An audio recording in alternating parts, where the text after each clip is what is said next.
안녕하세요. 저는 주변에 사회문화적인 변화에 관심을 두고 있는 그래픽 디자이너 김한솔이라고 하고요.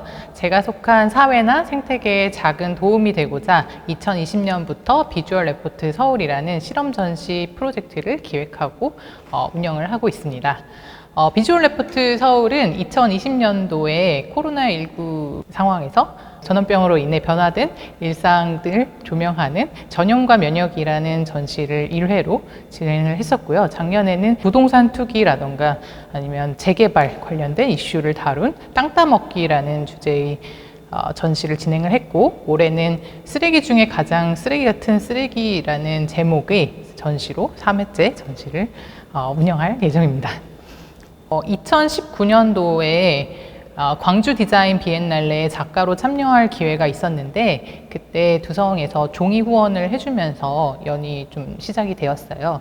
물론 그 전에도 상업적인 일들에서 두성과의 접점이 많기는 했지만, 작가로 참여를 했을 때 후원을 처음으로 받게 된 것이고, 그때 스모라는 보드지를 활용해서 거대한 대형 그래픽 배너를 만든 작업을 선보였었는데요. 그때 그 작업을 보시고 기존의 종이의 쓰임과 조금 다른 매체로 활용을 했던 것이 재밌다고 말씀을 해주셨고, 서울에서 다시 한번 같은 내용의 전시를 반복해서 한번 해보자라고 제안을 주셨었어요. 근데 여러 가지 논의를 해보다가 같은 전시를 다시 하는 것이 조금 재미없고 또 새로운 실험이 가능할 것이라는 의견이 맞아 떨어져서 매년 어떤 기획전으로 종이의 새로운 쓰임을 실험하는 전시로 발전하게 되었습니다. 네.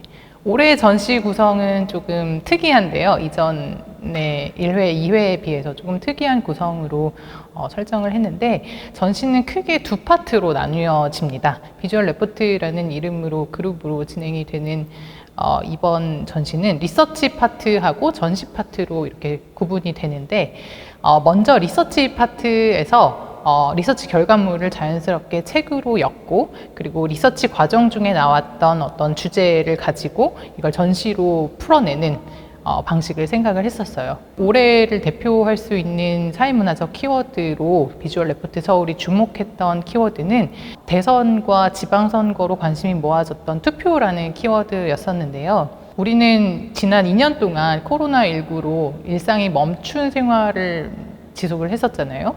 어떻게 보면 그 덕분에 비대면화, 디지털화와 어떤 가상현실의 발전이 가속도가 되어서 굉장히 발전이 많이 일어났죠. 어떻게 보면 강제로 디지털 매체로의 전환이 이루어진 셈이기도 한데, 이렇게 디지털화된 세상 속에 살아가는 우리가 오늘날 할 수 있는 가장 아날로그적인 방법으로 공통된 행위를 하는 게 투표라고 느껴져서 그 행위 자체가 굉장히 이질적으로 느껴졌어요.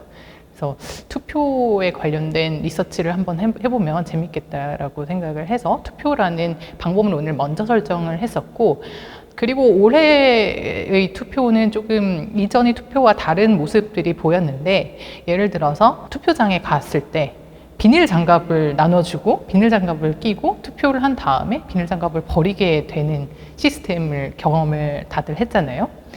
그렇게 해서 버려진 비닐 장갑이 8,800만 개의 비닐 장갑이 버려졌다고 하더라고요. 그 짧은 투표라는 순간을 위해서. 그리고 버려진 비닐 장갑은 곧장 다 소각이 되었다고 해요. 그 소각하는 데 환경 오염이 굉장히 많이 발생을 하기 때문에, 그로 인해서 또 인간이 자연 생태계에 안 좋은 영향을 미친 사례가 된 것이라고 생각을 했습니다. 관련된 좀 더 재밌는 에피소드나 관련된 내용들은 나중에 책에서 확인을 해보실 수 있을 것 같고요. 전시는 크게 두 가지 관점으로 나뉠 수가 있을 것 같은데요. 관람자의 입장에서 볼 수 있는 전시, 그리고 작가의 입장에서 볼 수 있는 전시로 구분이 될 것 같아요.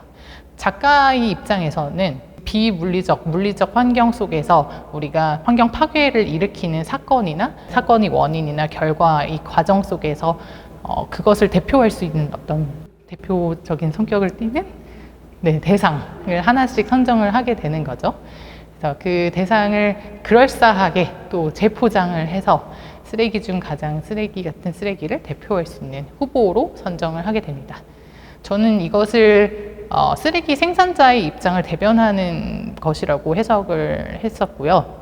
그렇게 디자이너들이, 작가들이 후보군을 내세운 것을 보고 관객은 전시장에 들어서서 어떤 후보들이 환경을 파괴하고 있는지, 지금 현실 세계와 가상 세계에서 어떤 파괴들을 일으키고 있는지를 인식을 하고 투표라는 자발적인 행위를 통해서 그런 것들을 자연스럽게 좀 더 체득할 수 있게 하는 구성으로 생각을 했습니다. 이번 전시에 재밌는 관람 포인트가 있는데, 지금 우리가 투표를 하러 선거장에 가면은 투표소 안에 기표소라고 부르거든요. 기표소 안에서 인증샷을 찍는다든지 아니면 투표지를 찍는다든지 하는 것들이 공직선거법 위반 사항으로 되어 있는데, 이 전시에서도 기표소가 실제로 설치가 돼요. 네. 이 전시에서 하는 어떠한 인증샷은 불법이 아니기 때문에 자유롭게 즐겨주시면 좋을 것 같아요. 이번 전시 참여 작가를 소개하기 이전에 비주얼 레포트 서울은 굉장히 유연한 조직이거든요. 그래서 제가 물론 구심점을 잡고는 있지만 그때그때 주제를 잘 해석할 수 있는, 그리고 잘 소화할 수 있는 디자이너들과 함께 꾸려가고 있는 전시입니다. 올해는 양효정 디자이너하고 김미린의 디자이너가 전시 파트에 함께 기획으로 참여를 했고요. 리서치 파트에서는 박지은 디자인 리서처가 함께 내용 콘텐츠를 생성하는데 함께 하고 있습니다. 네. 그래서 앞으로도 비주얼 레포트 서울은 해를 대표할 수 있는 키워드를 가장 잘 해석할 수 있는 사람들과 함께 꾸려갈 예정이고요. 올해 참여 작가 구성이 굉장히 좋아요. 매년 좋긴 했지만 올해는 특히 더 좋습니다. 현업에서 활발하게 활동을 하고 있는 30대, 40대 디자이너 위주로 구성이 되었고, 거기에 이제 막 사회생활을 시작한 주니어 디자이너들도 포함이 다수 되어 있어요. 전시장에 오셔서 확인을 해보시면 좋을 것 같습니다.